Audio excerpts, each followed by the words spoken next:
안녕하세요. 반갑습니다. 행복한 하루입니다. 벼락치기 문제풀기 제13편 시작합니다. 자, 첫 번째는요. 화장품의 작업장의 위생관리와 관련된 문제이죠. 작업장의 방충 대책으로 가장 적합하게 설명한 것을 고르는 건데요. 답이 보이실까요? 정답은 폐수구에는 트랩을 단다. 이것이 맞는 설명이죠. 우사장품 재료 및 품질 관리 기준 CGMP가 있죠. CGMP 고시에 따라서 CGMP의 적합업소들은 이 고시에 나와 있는 규정들을 잘 준수해야 되는데요. 국내에 화장품 제조업자로 등록된 업소가 4천여 곳이 넘는데 이 중에 한 200여 곳이 이 CGMP 적합업소로 지정되어 있죠. 그렇기 때문에 본 고시는요. 모든 제조업자가 꼭 지켜야 될 사항은 아니라는 거죠. 본 고시에 있는 CGMP의 규정을 잘 준수해서 갖춰놓은 시설, 이것이 바로 CGMP 적합업소인데요. 이 업소로 지정이 되면 여러 가지 혜택이 좀 있죠. 그리고 가장 중요한 것은 우수한 품질의 제품들을 공급할 수 있는 그런 시스템을 갖춘다는 것이죠. 자, 여하튼 이 CGMP 적합업소로 지정이 되기 위해서는 여러 가지 그러한 준비사항들이 필요한데요. 그 중에 하나 곤충 및 해충을 막을 수 있는 대책, 즉 방충 대책이 필요하고요. 또 쥐를 막을 수 있는 방수 대책도 필요합니다.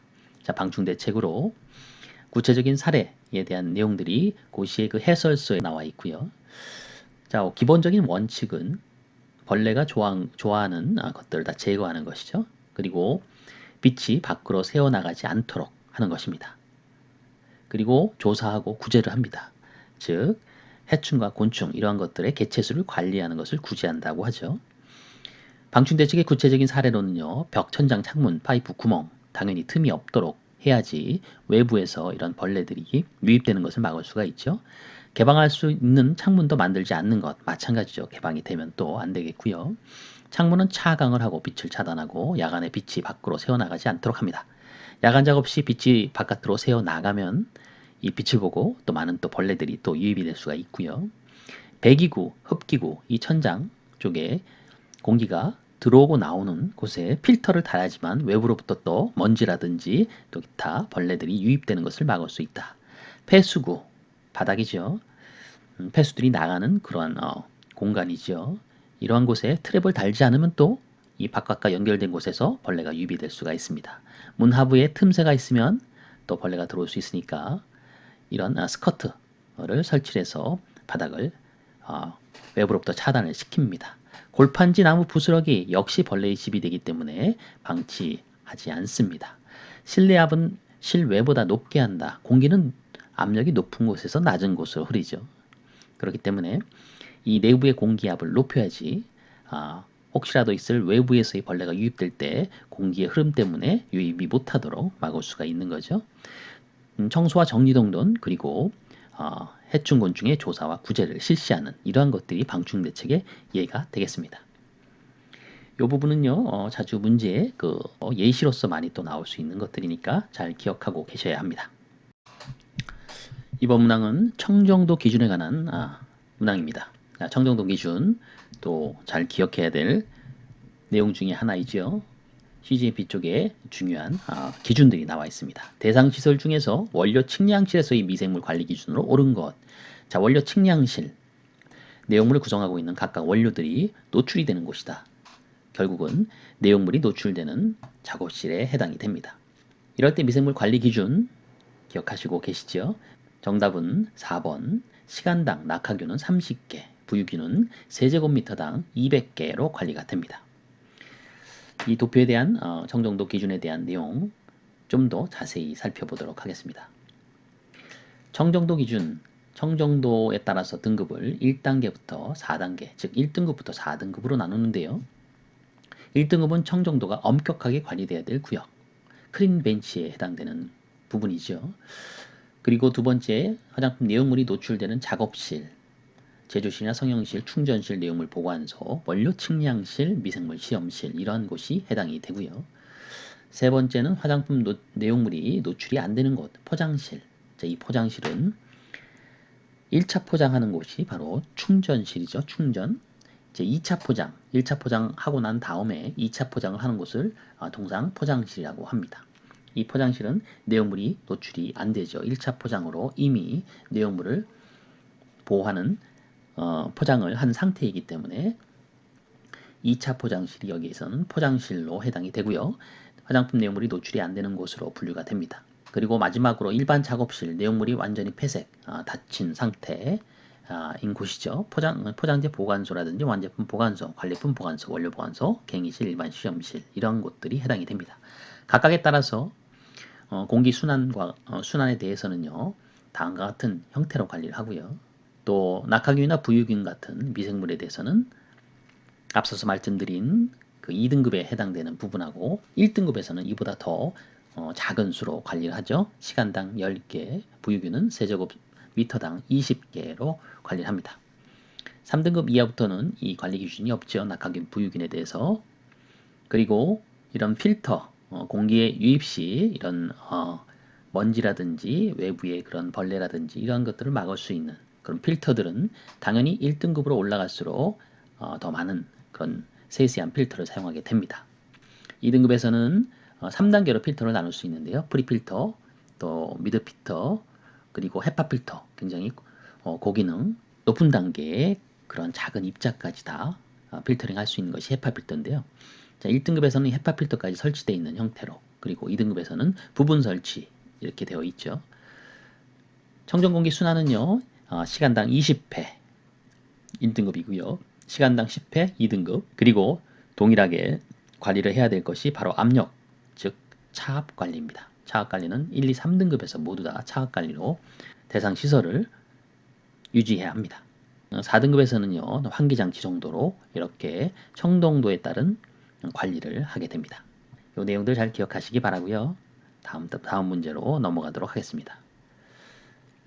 맞춤형 화장품. 자, 맞춤형 화장품 판매업자의 변경 신고 대상이 아닌 것을 고르시오. 자, 맞춤형 화장품에 신고할 때의 사항과 또 변경 신고할 때의 대상이 조금씩 다르죠.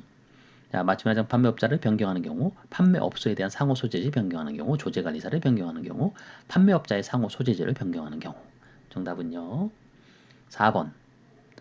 판매업자 상호 소재지를 변경하는 경우는 변경 신고 대상이 아니다라는 것이죠. 조금 더 살펴보도록 할게요.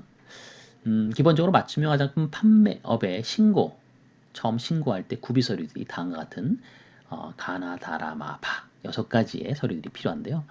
일단은 맞춤형 화장품 판매업 신고서를 내용을 작성한 다음에 신고서의 형태를 같이 신고할 때 내야 되겠죠. 그리고 조제관리사, 반드시 있어야 될 조제관리사 자격증, 바로 사본이 필요합니다. 원본은 갖고 있어야 되죠. 이런 사본을 가피해서 판매업 신고할 때 제출하도록 되어 있습니다. 그리고 사업자 등록증, 자, 개인 사업자일 경우에 사업자 등록증, 또 법인 사업자 마찬가지고요. 그리고 법인일 경우에는 법인 등기부 등본을 같이 첨부를 해야 합니다. 만약에 이 판매업소, 맞춤 화장품 같은 경우에는 판매업소가 중요하죠. 판매업소가 본인 것이 아니라면 임대차, 즉 빌려서 한 것이다. 임대차 계약서가 필요하고요. 임대의 경우에.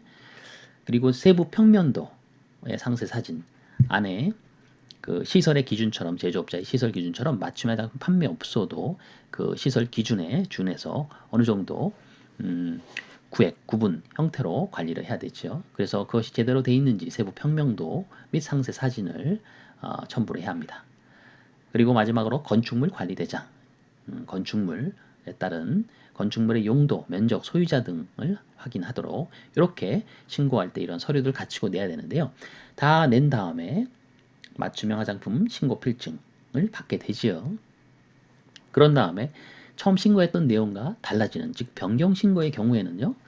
자, 우측과 같이 이러한 내용들이 있는데요.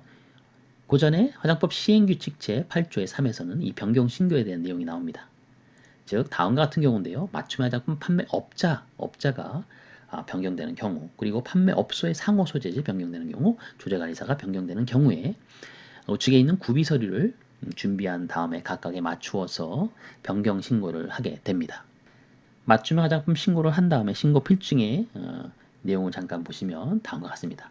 판매업자의 성명과 판매업자의 생년월일, 판매업자의 상호, 또 맞춤형 화장품 판매업소의 상호와 소재지가 기입된 형태죠. 그리고 더불어서 맞춤형 화장품 조제관리사가 누구인지 성명과 생년월일, 자격증 번호를 적게 되어 있습니다.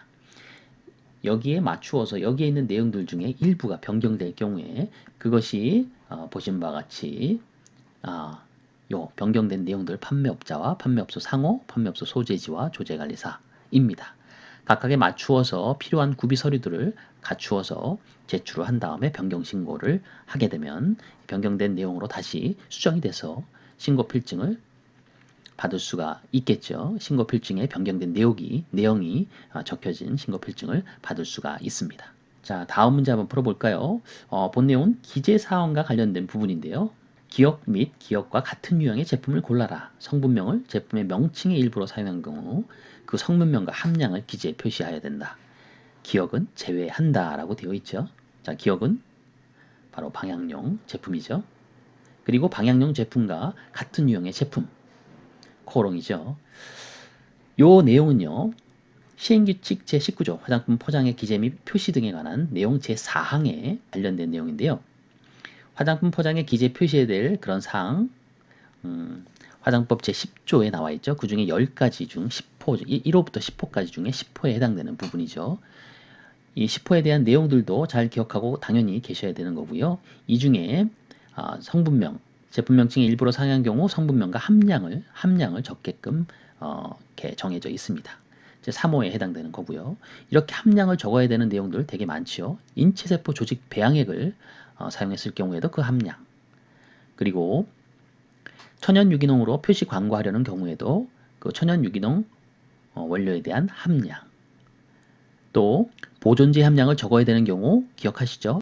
영유아 어린이 제품임을 나타내는 경우 이에 따른 표시 광고를 할 경우에도 그 보존제 함량을 써야 되지요. 여기엔 또 연령에 대한 기준도 나와 있죠. 만 3세, 또 만 4세부터 만 13세는 어린이다라는 것도 나와 있고요. 여기 있는 내용들은 반드시 잘 기억을 하셔야 되고요.